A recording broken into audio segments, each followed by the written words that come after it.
अस्सलाम वालेकुम, good morning Pakistan. मैं हूं आपकी होस्ट मरियम इमाम और आप देख रहे हैं मेरा मॉर्निंग शो नया रास्ता सिर्फ RNN TV पर। नाजरीन, मेरे आज की मेहमान, थंबनेल पर आपने तस्वीर तो देख ली होगी, लेकिन हर शख्सियत के बहुत सारे पहलू होते हैं। ये दो बहनें गोल्डन सिस्टर्स हैं और चैम्पियन है इस मार्शल आर्ट्स की दुनिया में। आज इनकी जर्नी पर बात करेंगे, इनके अचीवमेंट्स पर बात करेंगे। और मलेशिया में अभी एक टूर्नामेंट हुआ है, रिसेंटली ये जीत कर आई हैं और हमारे हमसाए मुल्क भारत को 2019 में इन्होंने डिफीट किया है। हमारी आज की मेहमान है तैयबा और सुंबल। आइए इनको वेलकम करते हैं। अस्सलाम वालेकुम, गुड मॉर्निंग। कैसी हैं आप दोनों? अल्हम्दुलिल्लाह ठीक। मुझे बताएं, आप दोनों में से छोटी बहन और बड़ी बहन कौन सी, और क्या आप ट्विंस हैं? नहीं, ट्विंस तो नहीं है, बड़ी बहन मैं हूँ और छोटी है। अच्छा। अभी रिसेंटली आप मलेशिया में टूर्नामेंट आपने जीता है। कैसा फील होता है जब आप बाहर के मुल्क में आप पाकिस्तान का झंडा आप रिप्रेजेंट करते हैं? देखिए, वो फीलिंग्स जो होती हैं, पाकिस्तान को प्रेजेंट कर रहे हो और वो भी 35 कंट्रीज जहाँ पे मौजूद हों। 35 कंट्रीज? यस, बिल्कुल। वहाँ पे फीलिंग्स ऐसी होती हैं कि बस जीतने के बाद वो बयान तो नहीं कर सकते, लेकिन एक शेर मुझे याद आ रहा है इस पे कि हम अपनी आई पर आ जाएं तो कुछ करके दिखा दें। अरे वाह। एक ही फूंक से कोहे सुलेमा उड़ा दें, खुशकी को धकेले तो समंदर में गिरा दें, समंदर से उछाले तो पहाड़ों पे चढ़ा दें। क्या बात है, क्या बात है। वो फीलिंग्स बस लफ्जों में बयान तो नहीं हो सकती। वो तो जो लहराता है झंडा वहां पे, उसी को पता होता है कि क्या फीलिंग्स है और वो क्या, उसने क्या किया है। और अभी भी गूज बम्स जो हैं हमें अभी आने लग जाते हैं कि पाकिस्तान का झंडा। ये आम बात नहीं है कि हम सीने पे अपना पाकिस्तान का झंडा लिए जब घूम रहे हैं, कि हमने ट्रैक सूट पहने हुए हों।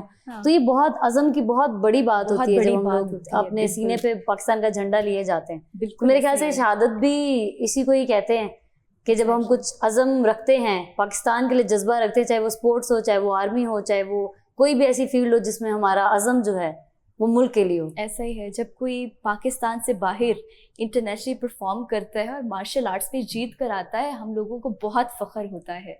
आप लोगों ने अपनी जर्नी कराटे और ताइक्वांडो में कब और कैसे शुरू की, और ये स्पार्क ये किस तरह पैदा हुआ मार्शल आर्ट्स में आने का? मार्शल आर्ट का अगर मैं बताऊं तो बचपन से ही था। हम मूवीज़ वगैरह देखते थे, जैकी चैन, ब्रूस ली, तो वो अडेप्टेबिलिटी ना बहुत जल्दी हम बचपन से ही थी कि मूवीज देखी, टीवी में देखा, इंटरेस्ट बचपन से था। वो कहते हैं ना, किसी को कुछ बनना था तो अल्लाह पहले से ही उसके दिल में डाल देता है और उसकी बॉडी में वो चीजें मूव्स होती हैं। बिल्कुल। तो किक्स वगैरह तो आती थी।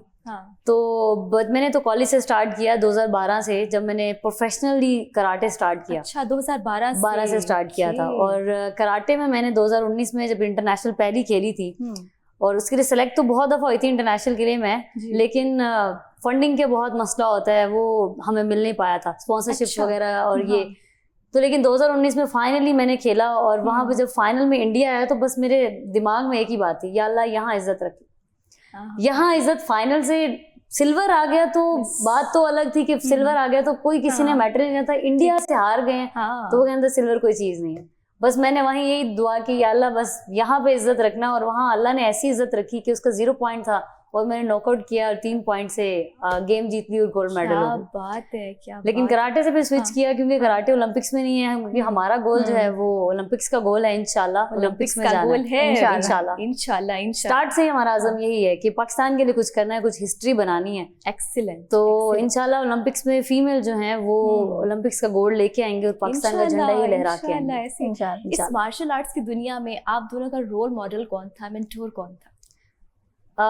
अभी तो हम लोग जैकी चैन और ब्रूस ली को ही देखते हैं, जिस तरह वो स्ट्रॉन्ग है। और पाकिस्तान से एज सच तो हमारी कोचिंग ताइक्वांडो की अगर बात करें तो मेरा कोच जो है वो यूट्यूब ही रहा था बेसिक।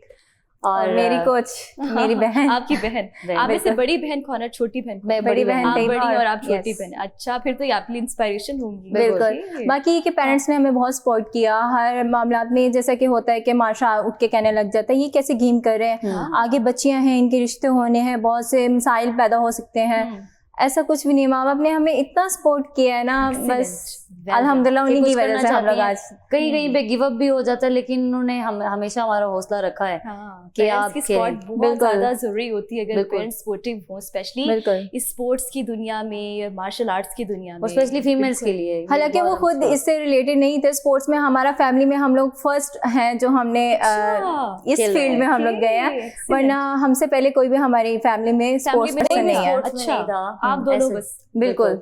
अभी हम मार्शल आर्ट्स की बात कर रहे हैं, ताइक्वांडो और कराटे की बात करें, अगर फिलॉसफी और टेक्निक को देखा जाए तो कराटे और ताइक्वांडो में क्या फ़र्क है? फ़र्क तो बहुत ज़्यादा है कराटे और ताइक्वांडो में। अगर हम कराटे की बात करें तो उसमें कंट्रोल सिखाया जाता है, तो सेल्फ डिफेंस के हवाले से अगर बात की जाए तो वो एज सच कराटे नहीं आता, लेकिन उसमें ब्लॉकिंग अच्छी होती है। अच्छा, कराटे में ब्लॉकिंग अच्छी होती है। ताइक्वांडो में जब मैं गई हूँ तो मेरी अल्हम्दुलिल्लाह ब्लॉकिंग बहुत अच्छी है। अगर कहीं पे मैं फंस भी रही हूँ ना गेम में, कि मेरी थक गई हूँ या किक्स नहीं जा रही, तो ब्लॉकिंग से मैंने अगले बंदे को बहुत ज्यादा टफ टाइम दिया है अल्हम्दुलिल्लाह। अच्छा। तो ताइक्वांडो में ये होता है, नॉकआउट सिस्टम होता है। इंटरनेशनल लेवल पे मैं नॉकआउट कर चुकी हूँ एक बंदी को, और तब मैं ही घबरा गई थी कि शायद वो कहीं अल्लाह को प्यारी हो गई। अच्छा, बच गई थी वो, बच गई। तो इसमें नॉकआउट सिस्टम होता है। सेल्फ डिफेंस के लिए जो सबसे बेहतर है वो मेरे ख्याल से ताइक्वांडो है, क्योंकि इसमें आपको किक्स जो है वो हिट करनी होती है, पावर करनी होती है। और ताइक्वांडो को mother of the game, mother of the martial art भी कहा जाता है। Mother of martial art taekwondo है। Yes, excellent excellent. अपनी सारी अचीवमेंट्स हमारे साथ आज शेयर करें, हम चाहते हैं आप बताएं शुरू से लेकर अब तक। शुरू से आप बात करें तो शुरू से बहुत अच्छी अचीवमेंट रही है मेरी तो, और इसकी भी। मैंने जो पहला कराटे इवेंट खेला था, जो 2012 से मैंने ट्रेनिंग ली थी, तो उसमें अपना लोहा मनवाने के लिए भी वो टीम के अंदर, कॉलेज के अंदर करना था। डिस्ट्रिक्ट लेवल के लिए भी आपने अगर खेलना है तो आपको पूरी टीम के साथ जो है वो ट्रायल देना पड़ेगा। तो अल्हम्दुलिल्लाह मेरे वहाँ पे कोच होते थे, अल्लाह उन्हें जन्नत नसीब करें, वो वफात पा गए हैं, सर उमर होते थे और सर बशीर भट्ट वहाँ पे आते थे। तो तब ये था कि पूरी टीम होती थी और उन सबको मैंने हराया। अच्छा। अच्छे पॉइंट से डिस्ट्रिक्ट लेवल के लिए मैं सिलेक्ट हुई। और वहाँ पे भी फाइनल मेरा ब्लैक बेल्ट के साथ आ गया, ब्लैक बेल्ट के साथ, और अल्हम्दुलिल्लाह वहीं पे मैंने गोल्ड मेडल लिया। और वो तब मैंने सोचा, और मेरे पेरेंट्स को भी बड़ा फख्र हुआ और मेरे कोचेस को भी हुआ कि हाँ तैयबा ये तुम्हारी गेम है, क्योंकि हम लोग क्रिकेट भी खेलते थे, एथलेटिक्स में भी थे, बैडमिंटन और ये सारी गेम्स वगैरह स्पोर्ट्स में बहुत इन थे, खेल खेल के गोल्ड मेडल, लेकिन उसमें वो जो स्पार्क था ना वो नहीं आ रहा था। कहते हैं ना जो चीज हमें ज्यादा हमारे लिए होती है वो हमें अट्रैक्ट कर जाती है, तो बाकी अट्रैक्ट नहीं कर रही थी। जैसे कराटे खेला और गोल्ड आया तो लोगों ने भी कहा कि हाँ इसके अंदर ये स्पार्क है, ये कर सकती है, और मुझे भी लगा कि हाँ जुनून है, ये इधर से आगे निकल सकते हैं। अच्छा। तो वो हमने फिर खेला और नेशनल लेवल पे बहुत से मेडल्स लिए, गोल्ड मेडल लिए। और कोचिंग मैंने 2016 से स्टार्ट की। 2016? हाँ, मैं नेशनल रेफरी हूँ, इंटरनेशनल कोच हूँ, ताइक्वांडो कराटे दोनों की। और ये कहाँ प्रैक्टिस करवाती है? प्रैक्टिस शादरा में भी है, जोहर में भी है, टीएस फिटनेस के नाम से हमारा एक क्लब है, तैयबा एंड सुंबल फिटनेस। हम ऑनलाइन भी करवाते हैं, और बहुत से स्टूडेंट्स को जो है मैंने यूनिवर्सिटीज में एडमिशन करवाया है। और पंजाब यूनिवर्सिटी की मैंने कोचिंग की हुई है, सुपीरियर यूनिवर्सिटी की मैंने कराटे की कोचिंग की हुई है, और उनकी फर्स्ट पोजीशन अल्हम्दुलिल्लाह लेके आए हैं। इतनी छोटी सी एज पे इतना कुछ कर लिया है। बस ये मेरे ख्याल से एज मैटर नहीं करती है हमारे यहाँ पे सोसाइटी में। सिर्फ ये है कि वो सॉरी टू से कि जिनके पेट निकले होंगे और थोड़े बूढ़े होंगे तो वो कोच अच्छे हैं। अच्छा। लेकिन मेरे ख्याल से जो लेटेस्ट हमारी जो गेम्स चल रही हैं उसके अंदर पीपल, जेंसी लोग, उनके अंदर ज्यादा एनर्जी होती है, वो खेल भी रहे होते हैं, उनको चीजों की नॉलेज भी होती है कि रिंग का क्या प्रेशर होता है और रिंग में कैसे खेलना है। बिल्कुल ऐसे ही। किसी भी स्पोर्ट्स कंपटीशन में अगर हम अपने हमसाए मुल्क भारत को हराएं तो हम पाकिस्तानियों को बड़ा अच्छा लगता है, बड़े खुश होते हैं। जब आपने 2019 में इंडिया को डिफीट किया, वहाँ पर कितनी कंट्रीज आई हुई थी और वो किस तरह से हुआ, वो हमारे साथ ज़रा शेयर करें। बिल्कुल, खुशी तो बहुत होती है और सबसे ज़्यादा तो प्रेशर भी बहुत ज़्यादा होता है कि ये फाइनल में इंडिया आ गया है। तो आपको पता है इंडिया और पाकिस्तान का जैसे चलता है, तो उसमें अप्लाई ये था कि सेलेक्ट हुई थी नेशनल लेवल पे। जब मैं गोल्ड मेडल होती थी तो सेलेक्ट तो हो जाते थे। बहुत डिफरेंट, नेपाल का भी इवेंट था, उसमें भी सिलेक्ट हुई थी। लेकिन वो आपको मैंने पहले बताया कि हमारा जो है वो स्पोर्ट्स में जब होता है, जाना होता है, तो अपनी सेल्फ पे हम लोग जाते हैं। जो भी टूर्नामेंट आज तक हम लोगों ने खेले हैं वो सेल्फ फाइनेंस खेले हैं।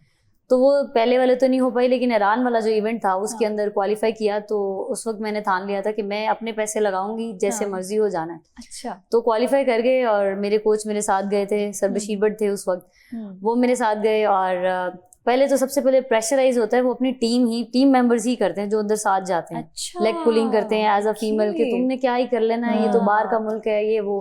तो उसमें सबसे पहले तो मैंने सबसे पहले हम्बल होके रो के कह सकते हैं, एयरपोर्ट से उतरी और ट्रेन से जब जाना तो मैंने रो के वहां से सफर गुजारा कि अल्हम्दुलिल्लाह ग्रीन कोड मिल गया है पहली दफा पाकिस्तान का, जो मैं चाहती थी पाकिस्तान का कोड मिल गया है, ठीक है, पाकिस्तान का कलर लग गया। लेकिन फिर जब वहां गए इंटरनेशनल कोच भी मैं वहीं पे मैं ही थी, और जब फाइनल पता लगा, और इंडिया, मजे की बात ये थी कि इंडिया हमारे साथ ही वहां पे वेन्यू पे गया था गाड़ी में।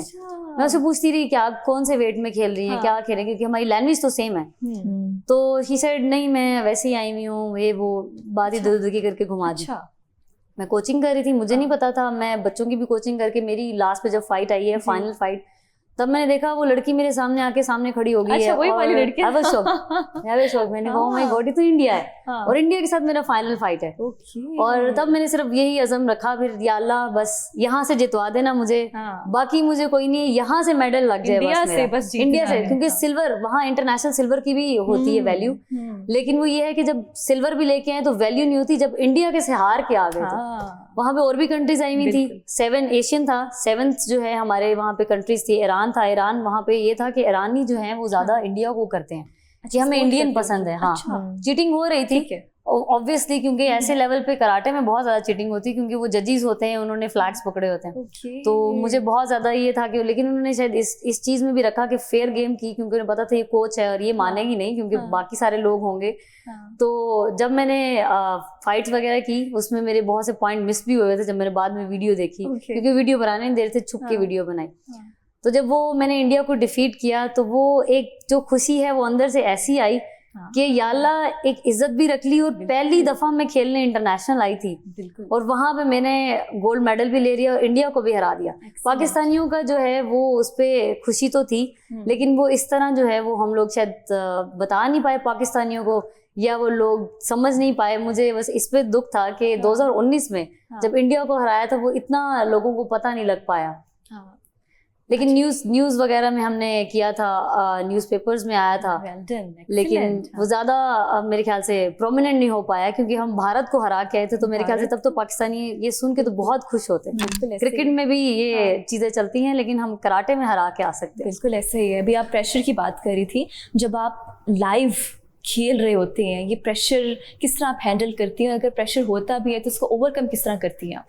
पहली चीज़ तो बीइंग अ मुस्लिम अगर बात करें तो हम लोग तो अल्लाह का नाम लेते हैं कि बस या अल्लाह इस पे हमें जो है हम्बल रखना। दूसरा ये है कि हम लोग जो ट्रेनिंग करते हैं तो उसमें सबसे पहले चीज़ ही हमें यही सिखाई जाती है कि अपने ऊपर काबू रखना है, पैनिक नहीं होना, और अपने ऊपर वो चीज़ प्रेशराइज होता है कि पहली दफ़ा आप किसी भी चीज़ पे आप प्रेशराइज होते हैं, किसी भी चीज़ पे पहली दफ़ा जाते हैं। लाइक अगर आप स्टेज पे बैठे हैं, हम स्टेज पे आए तो वो प्रेशर होगा, हम पैनिक करेंगे कि पता नहीं क्या होगा, लेकिन उसको ओवरकम करने के लिए तो स्पोर्ट्स है। तो स्पोर्ट्स में अगर आप आए हैं तो वो हर चीज पे ओवरकम हो जाता है, ऑटोमेटिकली होता है। तो वो चीजें तो आती हैं, उसे ओवरकम खुद ही बंदा कर लेता है। वो फर्स्ट टाइम पे होता है कि जब हम लोग मैट पे खड़े हुए होते हैं, लेकिन जब ओपोनेंट आ जाते हैं तो फिर बस यही होता है, इसको बस चित करना है बस। आपने भी वहां पे खेला? हम लोग बहुत से इंटरनेशनल इवेंट्स खेल चुके हैं। यहाँ इस्लामाबाद में हमारे होते हैं 7th Asian, 5 Asian, 2nd Asian.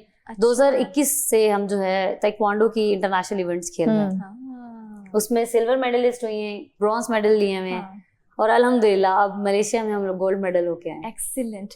आप दोनों स्टडीज भी कर रही हैं? जी बिल्कुल। ओके। मैं MBA कर रही हूँ सुपीरियर यूनिवर्सिटी से।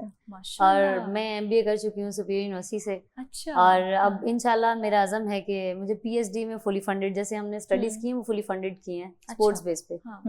अपने टैलेंट पे हमने जो है अपनी स्कॉलरशिप, HEC हमें स्टडी पे सपोर्ट करता है। ठीक है। क्योंकि हम जब यूनिवर्सिटी में होते हैं तो हम यूनिवर्सिटी को प्रेजेंट करते हैं, इंटरवर्सिटीज खेलते हैं, नेशनल लेवल तक हम यूनिवर्सिटी को प्रेजेंट करते हैं। ठीक है। अच्छा, जब आप इंटरनेशनली परफॉर्म करने जाते हैं, फाइनेंस डेफिनेटली लगता होगा कि किस तरह आप मैनेज करते हैं? क्या कोई फाइनेंस करता है, कोई स्पॉन्सरशिप होती है, या घर वाले देते हैं? किस तरह होता है? पहले वाली बात तो है कि सारे घर वालों ने ही दिए, और स्पॉन्सरशिप की ही जरूरत होती है, क्योंकि गवर्नमेंट इसमें ऐसा नहीं दिखाती है, रोल नहीं है उनका।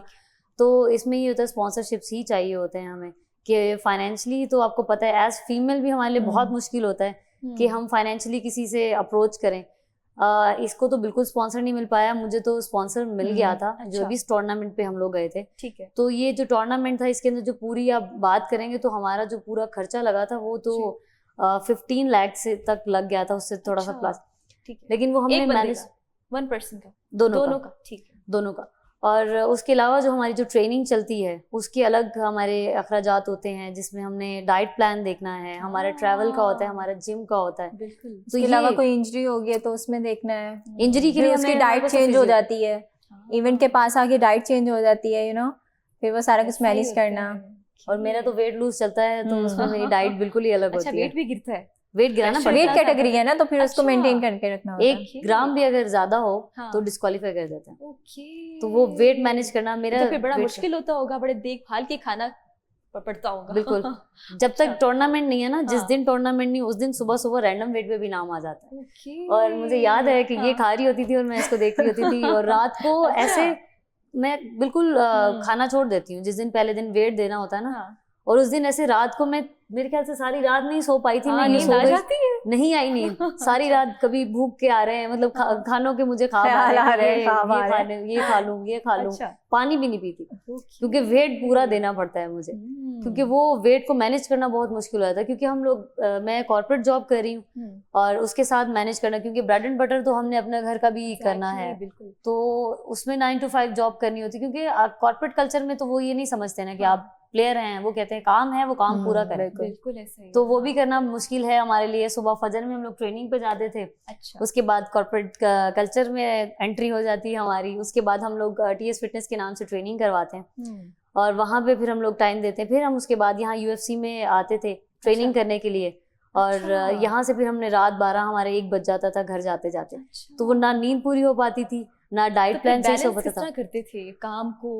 बस ये बैलेंस, पर्सनल लाइफ को, ये बैलेंस जो है ये करना बहुत मुश्किल था, लेकिन मेरे ख्याल से हमने इसको कर लिया। क्योंकि कवर अप करना था, गिव अप नहीं करना था। क्योंकि बहुत से लोग, मेरे ख्याल से हमारे जो हेटर्स हैं उनका रोल इसमें बहुत ज्यादा है। मैं उनको कहूंगी, अप्रिशिएट करूंगी, बहुत अच्छा किया आपने, क्योंकि उन्होंने हमें पुश किया। नहीं कर सकते आप लोग, आप लोग मैनेज नहीं कर सकते, आप लोग जा ही नहीं सकते।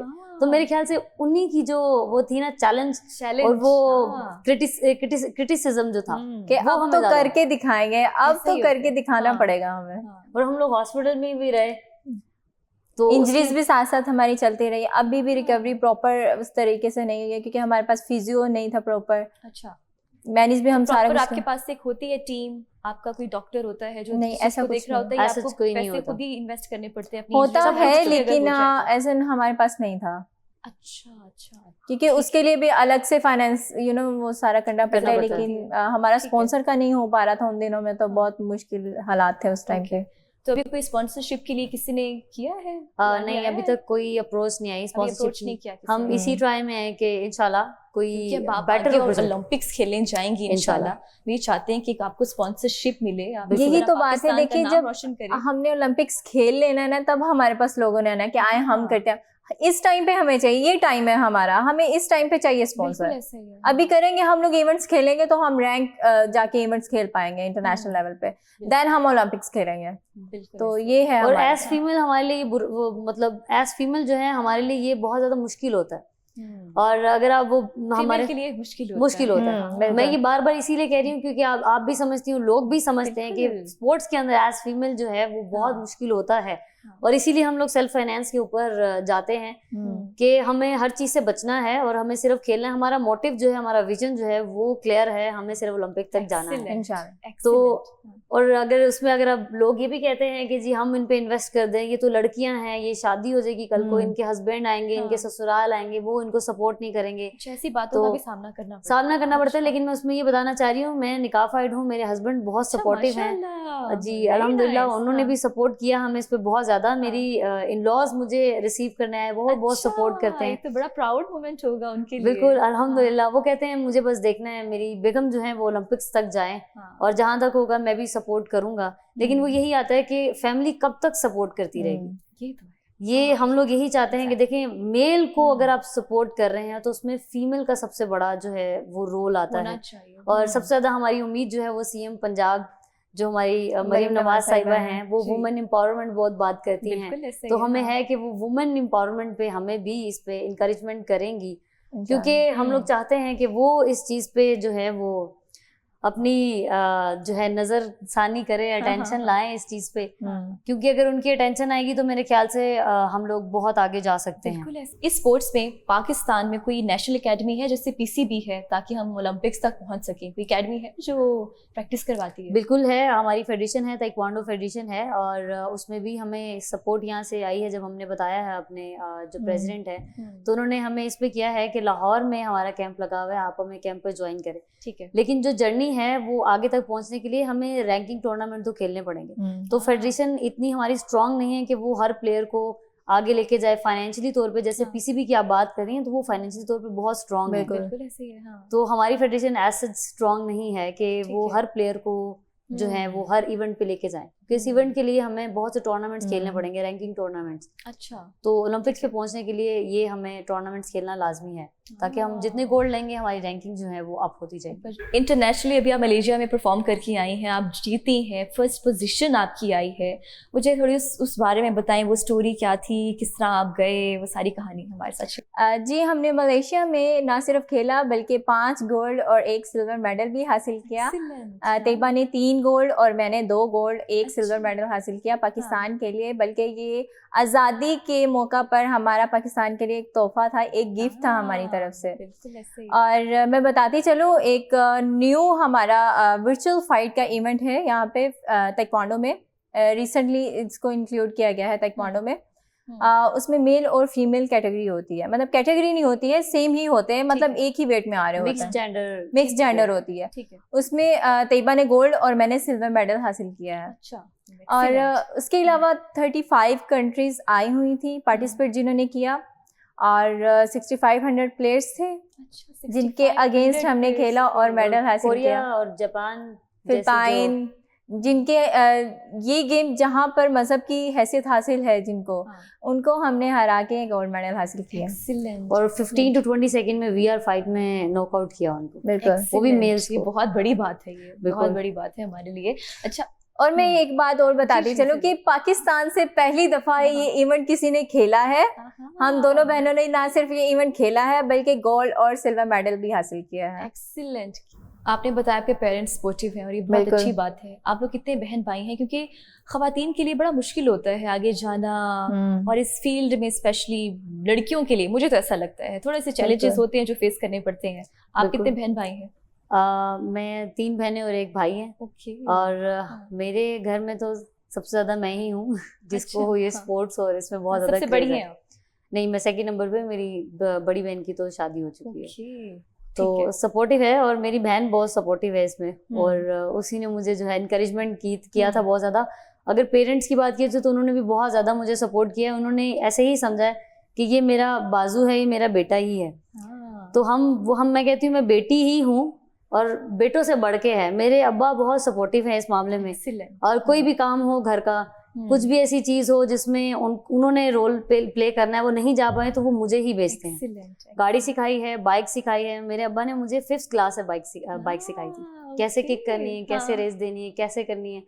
तो मेरे ख्याल से जब घर वाले सपोर्टिव होना तो हम कोई भी मुकाबला हो जिंदगी का, हम उसमें जो है वो गोल्ड मेडल ला सकते हैं, और ज्यादा आसान हो जाता है। बिल्कुल ऐसे ही। सिंपल, आप बताएं, आपके पेरेंट्स सपोर्टिव थे, आप कितने बहन भाई हैं, और इस फील्ड में आना मुश्किल था, चैलेंजेस थे?